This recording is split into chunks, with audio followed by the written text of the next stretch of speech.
Now I'll take you through my modern Polish spin on the classic chicken cordon bleu. I have here chicken breast, and I'm just gonna flip it over first.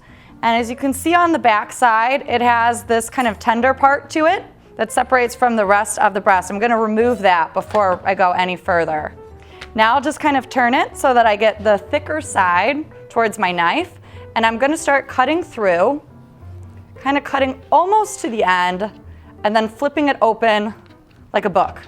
Now we've helped to make the chicken breast a little bit thinner by cutting it, but to aid in that, I'm going to use some saran wrap as a protective barrier for our kitchen, and then I'm going to use a mallet to pound it out. You always want to use the flat side. This part is a tenderizer, but for something like a chicken breast, it's going to rip holes into it.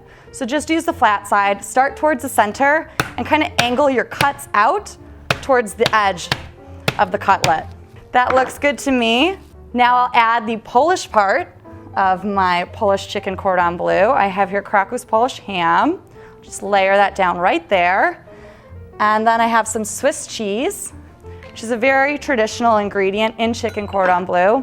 I like to keep it all towards this first edge that I'm gonna be rolling in, so then it doesn't come out while the chicken is cooking. Now for a less traditional ingredient, I'm adding sage. But it really has just this great earthy and homey aroma to it, and it really complements the ham and the chicken so well.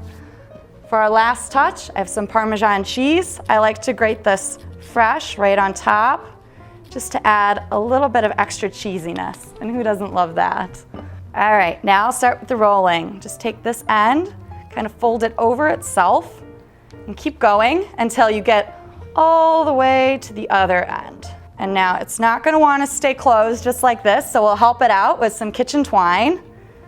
Just wrap it around once, maybe twice, and then give it a good strong tie. And this twine is great for cooking, but just remember not to eat it. You can always just cut it off right before serving, and once the chicken's cooked, it'll already hold its shape. You don't have to worry about it rolling apart on you. I'm gonna go ahead and season the outside of it. I have some pepper, some salt, and then a little bit of dry thyme. And I like using dry herbs on the outside. If you're using a fresh herb and then you're putting it directly into hot heat, it's gonna burn it a little more. The dry herbs hold up to it better.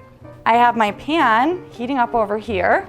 So I'm adding butter to my pan here, because we're gonna quickly pan fry this before letting it finish cooking in the oven. We'll go down first side. You can do this a couple different ways. You could put it directly into the oven, but what I like to do is sear all sides first, so you get that really nice, deep golden brown color. It'll also help to awaken kind of the oils that are in those dried thyme leaves and bring a little bit more flavor. Like right now I can smell the thyme, I can smell even a little bit of that sage. And of course the chicken and ham. Start turning it. And we don't need too much color, you're just looking for a little bit of browning. It'll do all the rest of the cooking in the oven.